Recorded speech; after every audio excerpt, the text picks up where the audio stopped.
Welcome to the third ever episode of the McKay Show. Today with me I have Christian and Sydney, and I'll explain how I met Christian. I met Christian when I was in 7th grade in junior high actually, and we kind of just stayed best friends ever since, so it's been super fun to be able to stay best friends with him. And I actually met Sydney last year, and Sydney's Christian's girlfriend, and they've been a blast to be friends with and hang out with. We've done some fun stuff together, and they have actually started something that we'll get into, and I'm going to let them get into it. But I'm super happy to have them here. So thank you guys for coming.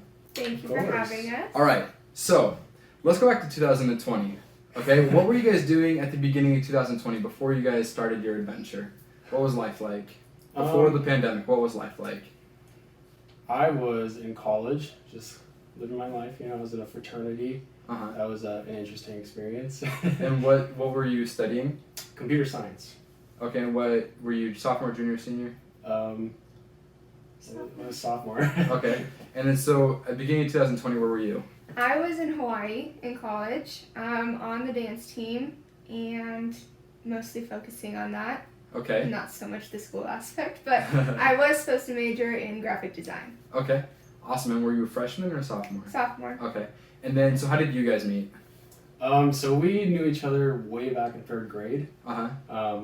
Our sisters were friends, and so we kind of knew each other through them. And I had a crush on him. Yeah, we were just little kids. I wasn't even into girls at the time yet, so I was like, oh, hi.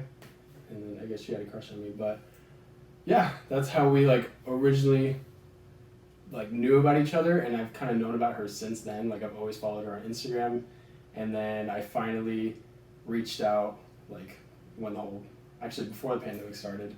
And yeah, I remember when you told us, you were like, yeah. I met the most beautiful girl, but we can't meet up. And it was so sad. Yeah, her that parents was had her struggle. locked down. When COVID hit, I was in California doing it was supposed to be the Big West National Basketball Tournament for college, and I was going to be performing, so my family was out there, and COVID hit and shut down the whole thing, and my parents had to drive us all back, and I didn't even get to grab my stuff from Hawaii. They just brought me home and locked me in the house.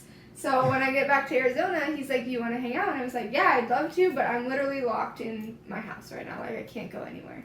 So yeah, so we literally Snapchatted and texted 24/7 for probably a month or two before we actually met in person.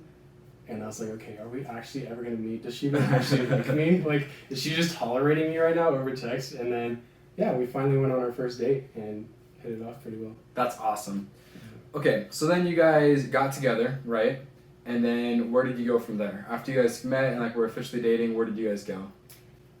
I'll let you answer. okay.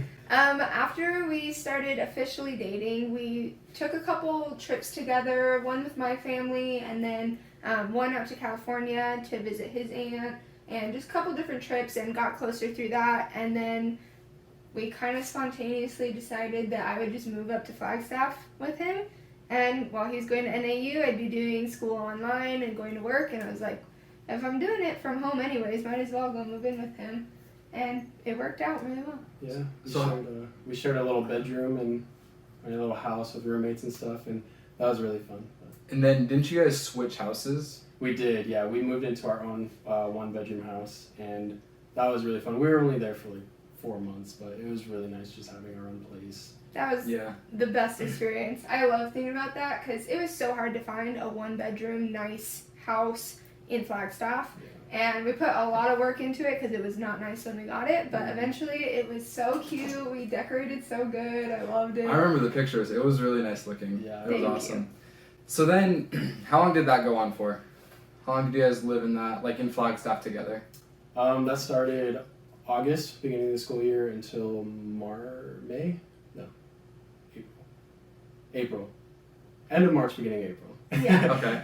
That's when. So we actually only stayed in that house for 4 months. We were able to get out of our lease because that's when we decided to. Sell everything. Sell everything, and so that's a perfect transition. So, you guys made some sort of decision. Yeah. What was that decision? What happened? Walk me through what led up to the decision, what the decision was, and the first step getting into it. One of the biggest things was, I think both of us kind of got miserable at a point. I was working 24/7, and he was struggling with school because he was in a lot of hard classes, and so many things added up, but we just realized like at the end of the night we'd come home and just be so like miserable and grouchy towards each other, and we were like, why are we like this? Like the only thing that's affecting that is because we're putting our priorities places that we don't really care about. And we, during our free time, we would watch couples on YouTube traveling and a bunch of travel people, and we were just like, we could totally do that. Like that does not look very hard. It's so possible. Mm-hmm. Yeah, and you know me, I've always had like a passion for making videos even when we were younger. Like I don't know, I've always been so interested in it, and that's all I've watched on YouTube growing up is like Casey Neistat and like all these vloggers and everything, and I've wanted to like do that forever. Mm-hmm. So I was like, let's just do it. So you guys got fed up with where you were at in your current situation. Mm-hmm. And you started watching these YouTubers travel, do van life, and just all these other people, and you love filmmaking. I know that, and you're a phenomenal editor too. Thank you.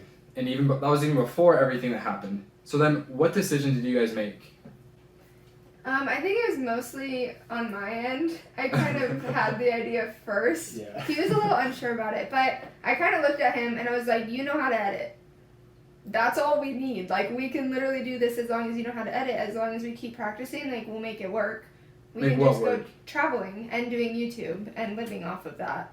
And I don't know, I think I've always felt like I wasn't going to have a 9-to-5. I was not going to sit down and have a job. That was never a dream of mine. And I never knew how I was going to, like, live like that, you know, because obviously you have to make money. And then when he said he could edit and he didn't want to have a 9-to-5 either, I was like, then what are we doing? Like, why are we spending money trying to code, trying to get graphic design jobs when that's not what we want to do? Mm-hmm. Okay, so then she came up with this idea, and how did you initially take it? Like, what was your very first reaction when she was like, let's do this? I mean, we kind of joked about it for a while. We were like, yeah, let's just do it. Let's just drop out now. Yeah, right. And I don't know, one day it just like got serious. And she was like, I will literally go on my school's website right now and withdraw. And I was like, bet. And then So walk me through that. How did you do that? What did you... It was definitely, the reason it was a joke for so long is because we didn't realistically think that we could drop out and survive. And on my end, I didn't care if I had a lot of money. I was like, I'm willing to drop out now and just figure it out. But the reason I didn't want to for so long is because of my parents kind of having that expectation that we should go to college, and they paid a lot of money for me to go because I did not get a full ride to school, which would have been fantastic. So at that point, I was like, they already put so much into this for me. I don't want to let them down, you know? But I just had a serious conversation with them and told them where I was at. And I had been struggling with mental health for a while, and they were like, Sydney, we don't care what you do anymore. We just want you happy. Like, they knew that I wasn't doing good, and they were just glad to see that I was good. I'd never heard that before. That's awesome that you came to that. So she goes online and drops out. How did you feel, and what did you do next? I mean, a big thing that like kind of pushed me toward dropping out also was I was getting school paid for. I never paid a dime for school. They actually paid me, so I got a lot of scholarship money just like in my pocket. But because I was struggling with my classes so bad, and like COVID kind of messed it up a lot to where that semester I wasn't able to get as many credits as I needed to keep my scholarship going. Mm-hmm. So my scholarship was like for sure ending at the end of that semester. And I knew that, and I was like, okay, I'm going to finish this semester, then what? I'm not going to have a scholarship, I'm going to have to pay for school. That sucks, just because I couldn't fit enough classes in my schedule because all my classes were canceled because COVID. Yeah. So I was like, I already know my scholarship's going to end, I'm not going to be able to go to school anymore, let's just do it, let's just drop out now, whatever, why does it matter? And so that was like, once I started thinking about it, and I like called my mom and stuff. My mom was really pissed at first. You know my mom. She was... Take me through that phone call. What did you called your mom, and what did you say? I was like, hey mom, I've been thinking about maybe dropping out of school, and just like immediately, you know, It was like in the cartoons when you hear in the background, you know? I just looked at her, I'm like... I was like, ooh. But then, I don't know, she called me back like a few days later and was like, hey, I've been thinking about it, and yeah, I think it's, like, do what you want to do. I believe in you, I trust you. I know that you'll find success in whatever you do. So she's been really supportive ever since then. So you guys both called your parents, and you guys both got some sort of validation that it was okay. Like, they're not, like, They weren't mad. It was okay. Mhm. What did that do for you guys after you guys got that validation from your parents? For me, I've always, like, since they knew about my mental health, I knew that no matter what I did, they were going to be glad that I was just doing it, you know? Because I got to a point where I was like, I don't care about anything anymore. Like, I don't want to do anything. So I kind of already knew that they would be supportive in a way, but I was scared to still approach it. So when I got a positive response, I was very, very happy. It, like, lifted so much weight off my shoulders. Yeah, I was kind of in shock that my mom was okay with it, just because my whole life it's always been like, you're going to college, like no matter what, and that's always just been my goal, is go to college and then get a job after. And so yeah, I was just kind of in shock. And my dad actually was completely 100% against it up until we actually started traveling, and he started watching our videos, and like he called me when we were out one time, and he like told me he was proud of me. He's been watching all my videos. I was like, He's the Whoa. cutest thing. He's like, hey, can you send me the link so I can send it to all my like siblings and all my family? And he like keeps having Dina, his sister, like share it with everyone in the Yeah. family because he's That's so awesome. my excited. sister had to like walk him through like getting the notifications for every time we post a new video. That's so awesome. Yeah. So basically, to kind of just recap that, you guys met, you guys moved up to NAU, you were going to school, you just kind of figured that what you were going to do wasn't what you actually wanted to do. And so that led to you guys dropping out of college with the end goal of starting what? What did you guys want to do? Like, what was the goal? I mean, our own brand, really, our own YouTube, and like we've just been having a lot of thoughts about like expanding outside of YouTube as well. Uh-huh. So So you guys wanted to become this kind of travel life, right? yeah, And just travel and go all over the place. So then you came up with the name Impulsive Decisions, is that correct? And who came up with that, and where did that come from? I came up with that. We were just kind of throwing names out there because I was like, we have to have a name. Like we're not just gonna have Sydney and Christian and Sydney, you know, like that. We have to have a name, and so we were just kind of looking through. I remember we were sitting on the couch in our apartment in Flagstaff, just facing each other, like throwing random words out there. Yeah. And then I think we were just saying something about like, let's go based off of the fact that we literally have no idea what we're doing. We are just going to choose to do something and do it on the fly of the moment. Like we don't know. And then he found Impulsive, and then we're like, okay, let's do something with that. And then Impulsive Decision just kind of came up. Yeah. Okay. So then after you guys came up with that name and you kind of came up with what you wanted to do, what was next? Like, what was your next thing? Okay, we dropped out of college. Our parents aren't going to kill us. What did you guys do next?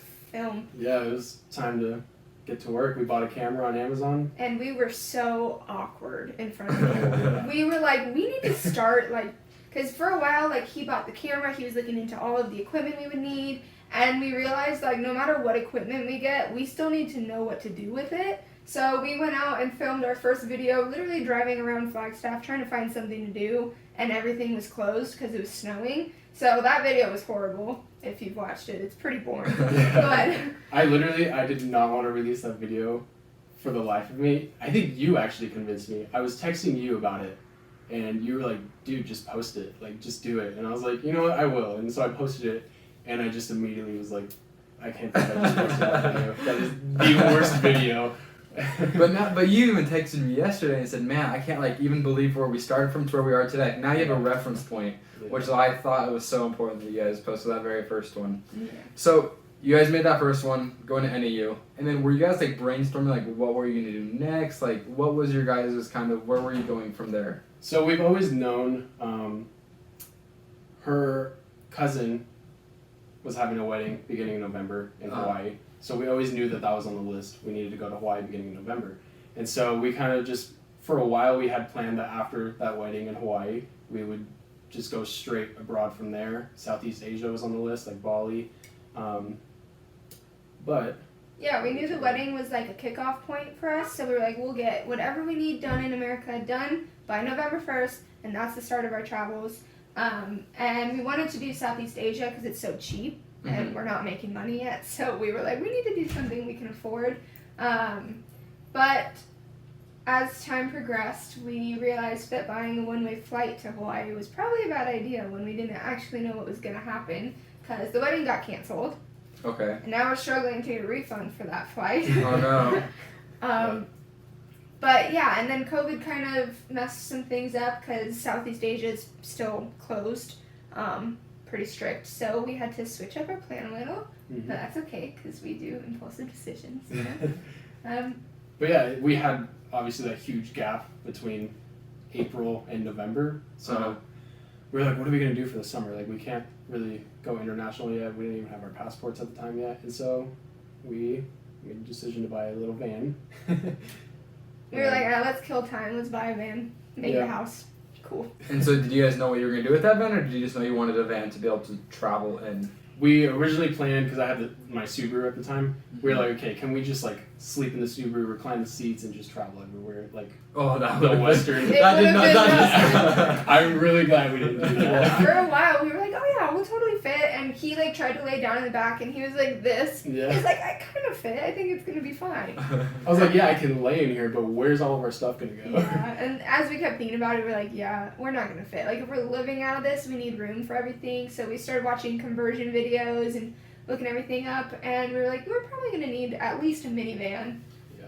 And so that's what how did you guys, like, financially, what was kind of the game plan? Like, how did you, so you went from college and scholarship money and kind of just being comfortable. How did you go from knowing that you weren't going to make anything to traveling the country? How did that work?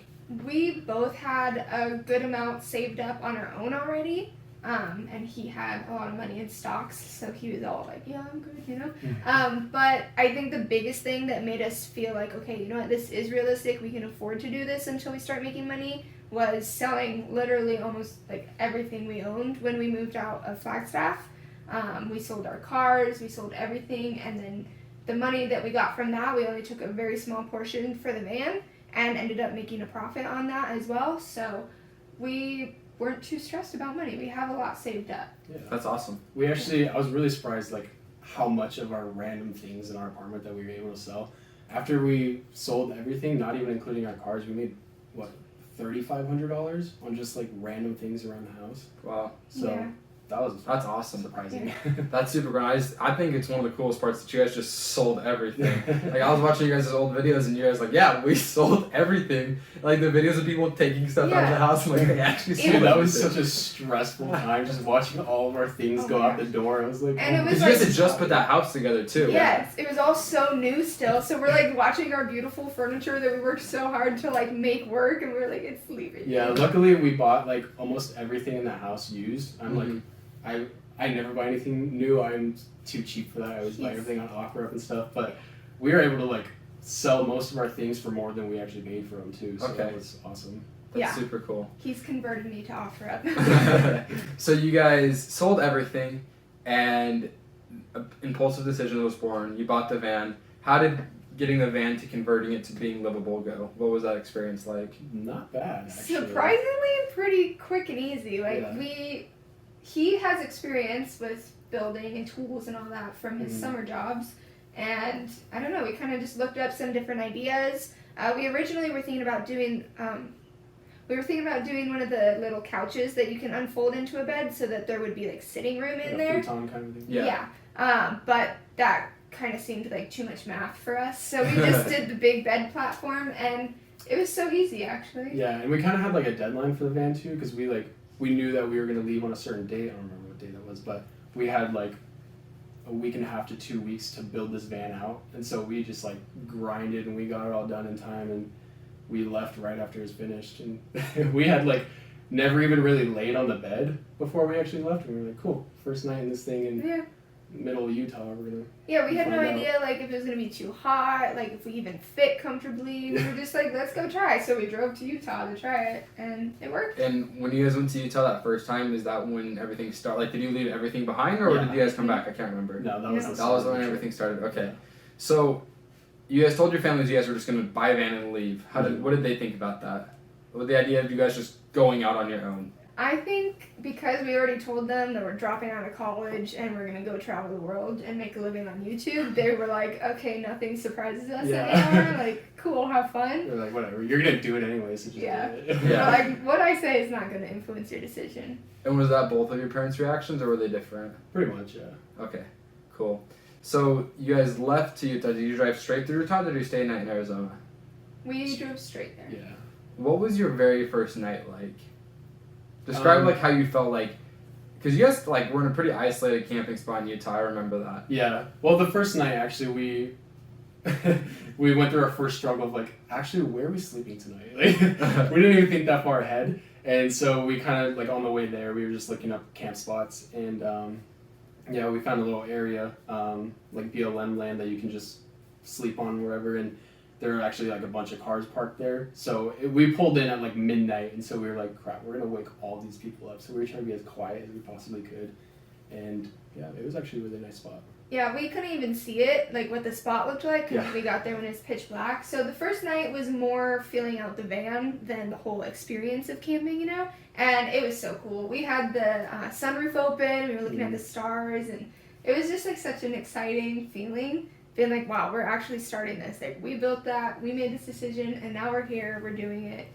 That next morning, I think, was the most, like, majestic morning ever. Like, we woke up and we're like, wow, it's like a movie. Like, we climbed out of our van. We had no idea what it looked like around us because it was pitch black. We like looked through the windows in the morning. It's just red rock, like beautiful, like southern Utah, you know. And we were just like, we're doing this. Like, whoa. So how long were you guys in Utah for? We were there a while. We were definitely in Utah the longest out of all of them, I think. Like a week?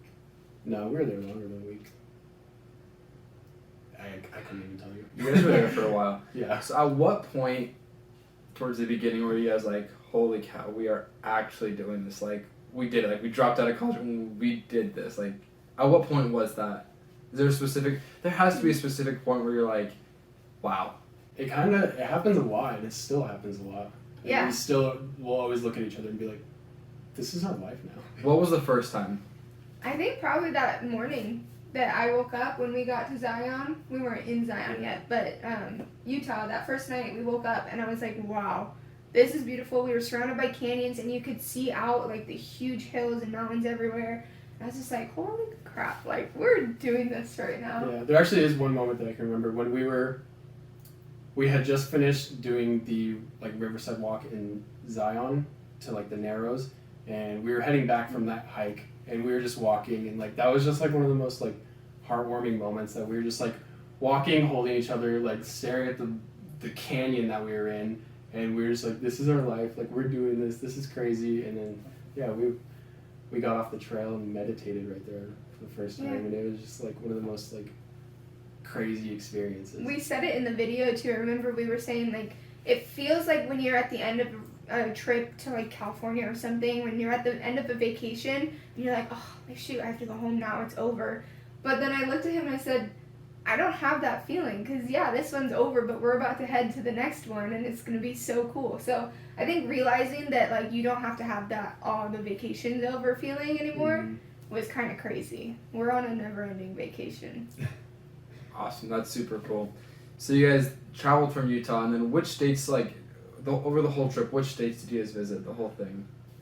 So started in Utah, we went to Idaho after that, and then from Idaho to Wyoming to Montana, and then Washington, Oregon, California, Nevada, home.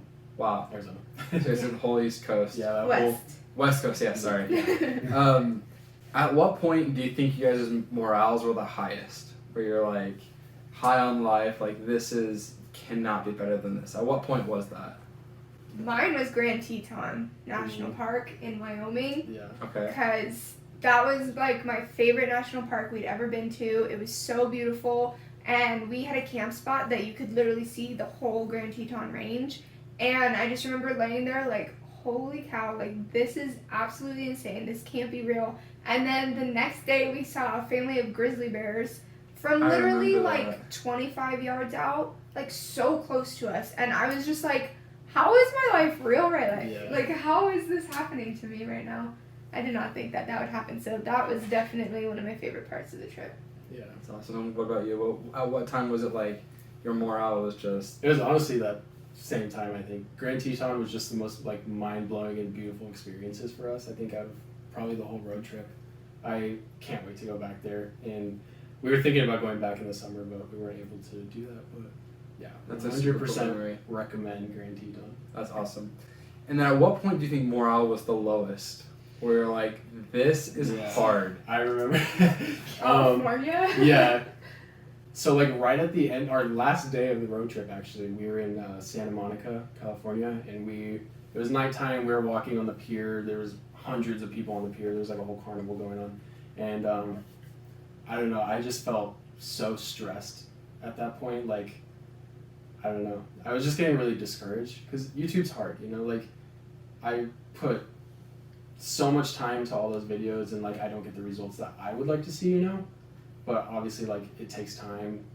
It's a slow process. So, I don't know. I was just getting really discouraged and stressed out. And I felt claustrophobic in that van. Like, I needed time from the van. But honestly, I think you were getting burnt out, too. Because he was Yeah. doing a video a week. Two videos a week. yeah. And so we would do, like, a fun activity one day. And then he would edit for 4 days. And then we'd take a break, and then he'd edit the rest of the week, and then we'd do something fun. And, Wow. like, it was just constantly, like, we'd have one fun day, and then the rest of the time was editing. And at that point, like, we had one computer, so I couldn't really help him. I didn't know anything about editing, so I couldn't help him at all. And so I felt like I was just, like, wasting time, because I would just sit there while he edits and be like, I don't know what to do right now. Yeah, I actually felt really bad for it because we would go to coffee shops, and I would sit there and edit. We would be at the coffee shop from open to close, editing a video. And I felt so bad because obviously I'm busy editing, and she just has to like sit there on her phone and like just be I on would try to look Instagram, some like- things up, but then like after 5 hours, you're like, what else can I look up? You know. But she did a really good job. Like she pretty much planned everything beforehand, so everything that we did was planned by her. She would write it in a notebook, and then when the time came that we were gonna go actually do the next thing, she was like, okay, we're doing this, this, and this at this time. And so it was really awesome to have her plan it out, and I just focus on the videos. So why do you think you felt so stressed at that moment in Santa Monica? What led to that? I don't know, it was kind of a lot. Just the stress of being burnt out from other videos, not seeing the results I would like, and then just like, I don't know, living in a van. Like, I'm a very like OCD person. I need to have like a clean environment to like be the most productive person that I can, and the van's just not that. Like, you can't sit on the bed, so you have to lay down. So I would lay down back there editing. My neck hurt, my back hurt. Like, it's hot because the only AC is like having the car running to get the AC. So I don't know. I was just burnt out.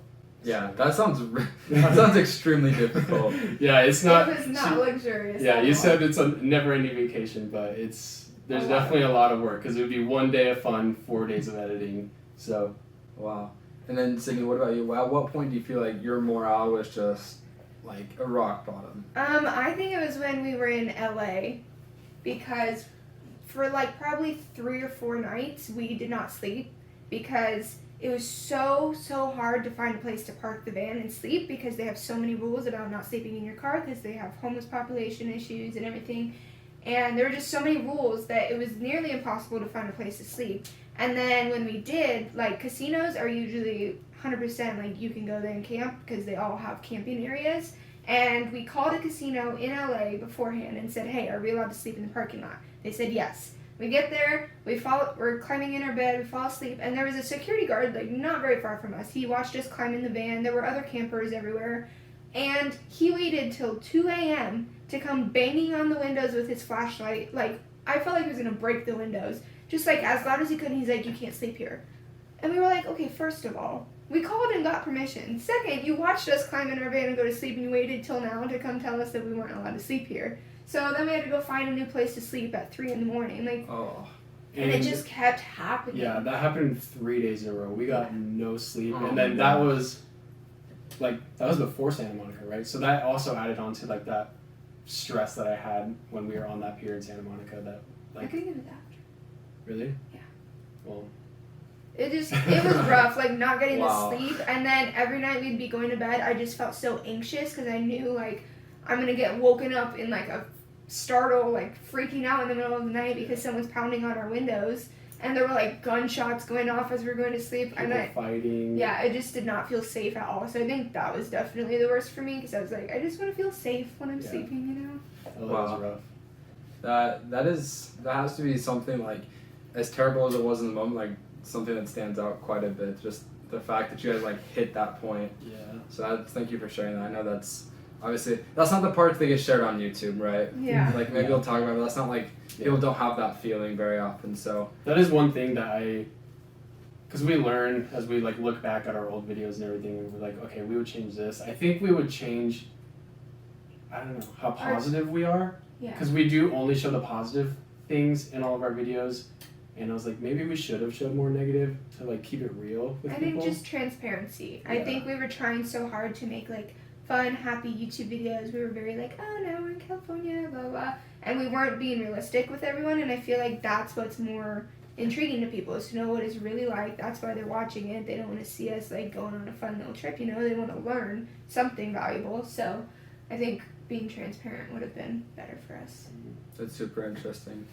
And so, if you were to go back into 2020, I guess it was 2021, and tell the two people sitting in a brand new furnished apartment, and if you were to tell those two people sitting in that apartment one thing, what would you tell them with what you know now? So many things. Yeah, probably. What's a couple? If there's a lot, then I want to hear them, because I feel like that's something like what you've learned is obviously extremely important. So what are a couple of things that you wish you would have known when you're in that time? Honestly, for me, I would go back and tell myself, like, chill out, be more positive, and just enjoy the ride. Don't be so stressed, because that was a big issue with the road trip, is there was a lot of stress during it when there didn't need to be. Mm-hmm. So I would definitely go back and tell myself that. Sydney did a great job of being like, it's okay, we're fine, we'll go do this is fine, because there was a lot of plans that fell through, you know, and yeah. But so that's how it is. Yeah, but you were just so positive. I wish I can go back and like tell myself to be positive about it. And then what about you? What would you tell yourself, Sydney? To shut the F up and just do it. I feel like I was constantly like making up scenarios in my head about why something wouldn't work, or like freaking myself out, or like, oh, this person's not gonna like this because blah blah blah. Like, who cares? Just do it, you know? It doesn't matter. Nothing What's one of the matters. scenarios that you wish you could have done that in that you didn't? I think for a while, like just getting started. I think that we waited so long because we were so nervous about what people were going to think. And like, that's not how YouTube works. Like, you need to just get started and get videos out, because that's how you're going to grow. You can't just wait and plan and plan and plan and then be like, oh, now I have the perfect video. Here we go. And I think we waited too long because we were worried about what our family would think, what our friends would say. Like, there wasn't a whole lot of like friend support, I feel like. Yeah, not really. Like, none of our friends were, I mean, besides you, obviously, you were very supportive. Yeah, you were like. You were like honestly, helping us make videos. Yeah. But a lot of like, a few of my friends have been very supportive, but a lot of them have not said anything to me about the videos still. Mm. And so at the beginning, I was like nervous, like they're gonna think that we're dumb, that this is stupid, that we're not gonna get anywhere with it. And I'm like, who cares? Like, I'm doing what's making us happy, you know? Like, we're gonna go live our life traveling the world. I don't care what they have to say about it. Just go do it, you know? Mm. Yeah. So that's what I would say. And what's an example, Christian, when you wish you would have been more positive or more optimistic about what you were doing? Like, you were worried about something that at that point seemed like a really big deal, but now it's like, oh my gosh, like that could have gone the worst way and it would have been fine. Like, what was one of those moments for you? Probably even just like starting the whole thing and like being in our apartment and like just the fear of, like she said, like being embarrassed in our videos was like a big thing for me. Filming. Yeah, filming. I would, those first few videos, I would literally, as soon as the camera would turn to me, I would get angry. Like, because I hate myself on camera. And to go back and like, for me to have to edit myself talking on camera, I hated it. Like, He gets so mean. Like, I would just literally like pull the camera out, and as soon as it was in his vision, he'd be like, just so angry. He'd be like, I don't want to do this, and like just like snapping at me, and I'm like, babe, we have to. Because I've always loved filmmaking, but I've never been in my own videos really, And so it was just like, it was weird to have to talk to a camera and have to like later edit myself talking, and then I just like, why did I say that? I'm such an idiot, you know? Like, That's hilarious. Listening to him edit at the beginning was actually kind of entertaining. He's like, "This is so stupid. I'm so stupid. Oh my god, this sucks." Just the whole time yelling at himself. I've learned a lot in the past few months of like changing my vision of myself in our videos. Like, I don't care what I do anymore, honestly. Like, I can be a complete idiot and I'll still leave it in the video. I don't even care. Like, Yeah. Before, I cared too much about what other people thought about me in our own videos, and I was like, and that's why I hated making videos at the time. And now, like, I'm really enjoying it. I'm loving it, and like we're trying to like be more ourselves and be funnier in our videos, and it's making us actually want to film more and more and more. So that's cool. Yeah. So I think that's like some of the most important things that I'll take away is just like hearing your guys' experience of literally selling everything and getting out. It's just one, like getting started and just whatever you're doing, just try to be your happiest, and then just not worrying about what other people think and just do what makes you happy. I feel like that's what I took away from what you guys shared.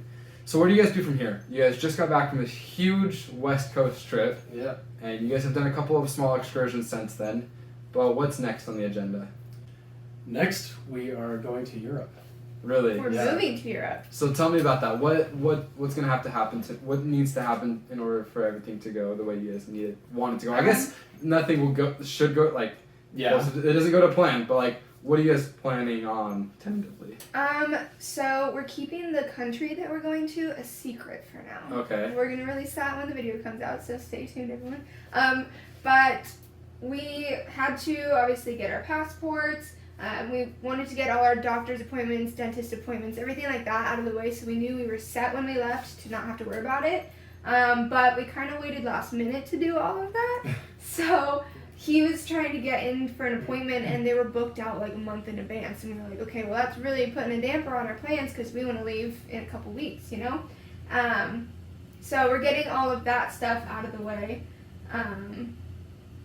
Yeah, but after calling like a bunch of different doctors, we were able to find ones that were able to get us in earlier for our appointments, and so we're pretty on track to leave when we want to, which the date we had set was November 1st. Might get pushed back just one more week to like November 8th or sometime within that week.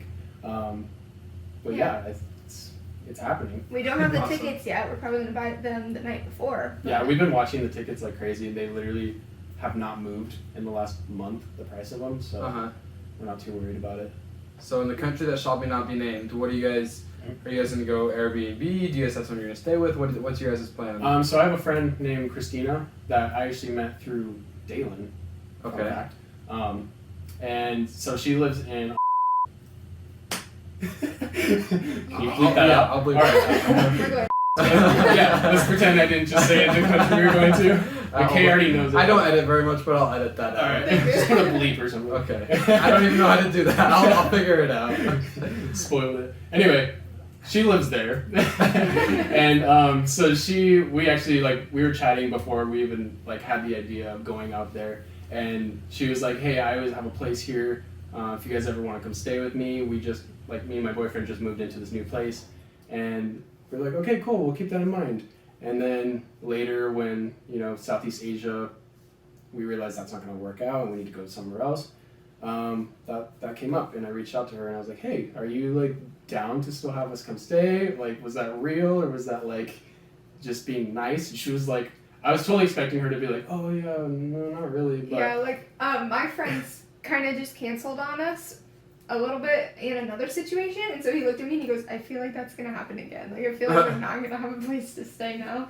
Yeah, but she was she texted back and she was super excited. She's like, oh my god, this just made my day. I'm so excited for you guys to come. And we're like, wow, okay. Yeah, so we have a place to She stay. actually wants to have us there. And she was like, you guys can stay for a month or two if you want. I was like, whoa. I didn't expect that. Yeah. She was like, you can stay all the way up until Christmas, and at that point we were saying that we would come out mid-November, so it would be a month and a half. And obviously we've updated her with the time frame and everything. But yeah, she was down to have us there for as long as we wanted. She was like, I'm gonna leave for Christmas, but you can stay all the way up until then. Wow. Yeah. That's so awesome. So you guys are gonna stay in that country that we're not gonna say again. Do you guys know how long you're gonna stay there? Do you know where you're going after that? We're hoping about a month.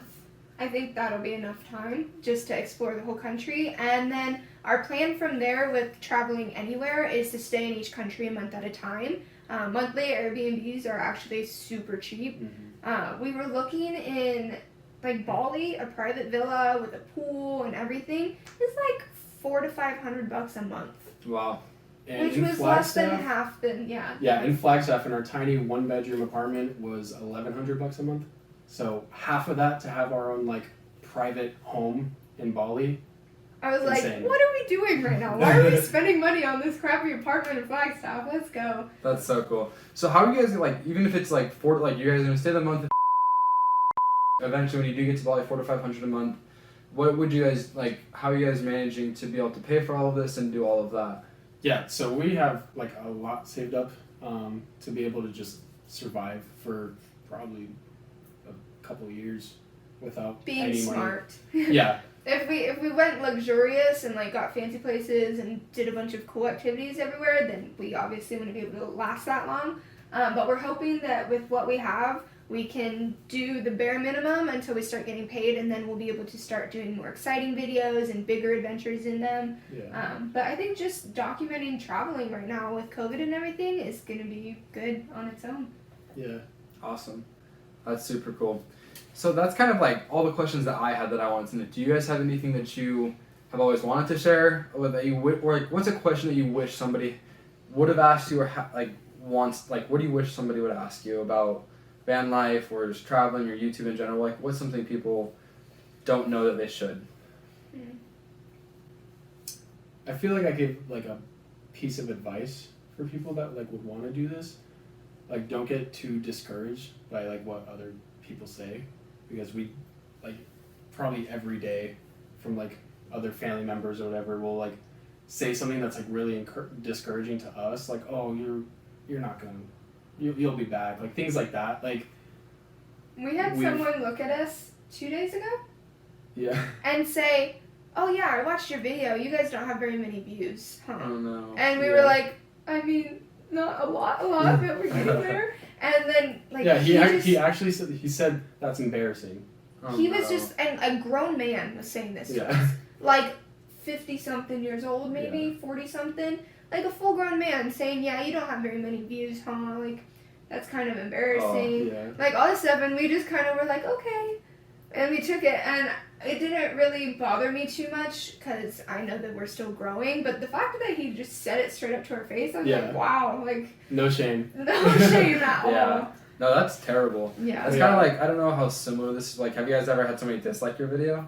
Oh yeah. Yeah. How does, like, that's like the worst feeling ever. I know, it kind of sucks, but then, like, the comments that, like, someone will comment something negative, and I know the dislike was from them, and they're, like, valid comments. Yeah, like, we'll see a dislike, and we'll see the negative comment about it, and we'll be like, yeah, Like, for example, we had, like, our Oregon Coast video, and the title of the video was, like, Oregon Coast on a budget, and we didn't do the best job at, like, saying how much we spent everywhere we went. because everything was free. Yeah. Except for one thing, and we did say how much that one thing cost, but we didn't really announce that everything was free. I Yeah. feel like we should have made more of a point of that. So we were like, valid, like, yes, we didn't put as much, but it was actually on a budget because it was all free. So Yeah. Mm-hmm. we just respond as nicely as we can to those things and kind of clarify a little, but then we're like, yes, we should have gone that negative thing because now we know we need to clarify better. Yeah, I think it's super interesting how sometimes we see that like 1 or 2 dislike and there's like 56 likes, and like for me sometimes it's like, oh, I can't believe like 3 people dislike this video, but I like to the left there's 56 likes. Like, it's just weird. And then something I also learned from like people disliking your videos is it means they watched them. Yeah. It means they watched them probably all the way through. If It's they like, oh, you didn't like disliked it? I already got your view. I know, that's kind of the Thanks for irony your in it. It's business. like you disliked it, but you watched it. So thanks, I appreciate it. Like Yeah. So I think that's interesting. Yeah. But I'm glad I'm not alone in that feeling. What do you feel like is something that you wish you could share or you wish somebody would ask you? I think another thing of advice is just, I feel like a lot more people are realizing this now, like all over social media I'm seeing people say it over and over, but just do what makes you happy. I feel like we've grown up with expectations so much, like our parents especially had to follow these like strict social expectations of like getting a job and having the family, and if you're the wife, you're gonna cook and you're gonna be the great mom and everything. And I feel like everything in society is flipping so much right now, but it's important to remember that even if you are doing something different than social norms, but it's not making you happy, then you should probably stop doing that thing too. Mm-hmm. Just do what makes you happy, because that's all that matters. That's awesome. I actually, last week, I think I went and watched your video of I cannot remember what it's at. It's the social norms one. Mm-hmm. And that one was super cool because you guys do a good job of explaining what the norm is and how you guys view it differently. So that's one of my personal favorite videos of you guys'. Thank you. But yeah, is there anything else that you guys would like to share or ask or say or? Subscribe to our YouTube. Of course, I was gonna get to that. Yeah, I mean, we're excited. We're gonna go do bigger and better things now. So I think that the what's the word? God, I always do this. The positive motivation that we need, like the feedback on our videos. What's that called? Criticism? No, positive. Constructive criticism? No, okay, Positive feedback. Never mind. Scratch that. No, it's okay. But yeah, kind of like on that topic of that video that you were talking about, I don't know, I just feel like all the criticism that we do get, like, oh, you guys are dumb for doing this, oh, that's embarrassing that you don't have as many views. I don't know, like, even though we're not getting the views that we want and like the subscribers that we want, like we're happy and we're living this crazy life that we never thought we would be living, 8 months ago? So yeah, just do what makes you happy, really. Like That's awesome. Even if we don't find success, we'll be happy. And I feel like most of the people that are giving us negative feedback are people that are not happy with their jobs right now. So I'm like, who's really winning here? Like, yeah, maybe we're not doing as good as other YouTubers, but I feel like we might be doing a little better than you right now. Like, you're not very happy. I love that. Well, thank you guys so much for coming on. Of course. Again, the YouTube channel is Impulsive Decisions. The link will be in the description. But yeah, it's been absolutely incredible, and I loved hearing about it. So thank you guys so much for coming on, and go check out their videos because I've referenced them quite a bit. So thank you guys again, and hopefully we can do this when you guys get back from that country. We can hear about Europe. Yeah, for Oh, sure. we're not coming back. Oh, you're not coming back ever? for like a No, year we'll maybe. visit. Oh, We're come coming back to visit, but not like right after that country. Okay. So, All right. Well, whenever you guys stop by. yes. Alrighty. Well, thank you guys for watching, and I hope you guys enjoyed it. And we'll see you guys next time. Bye. Bye.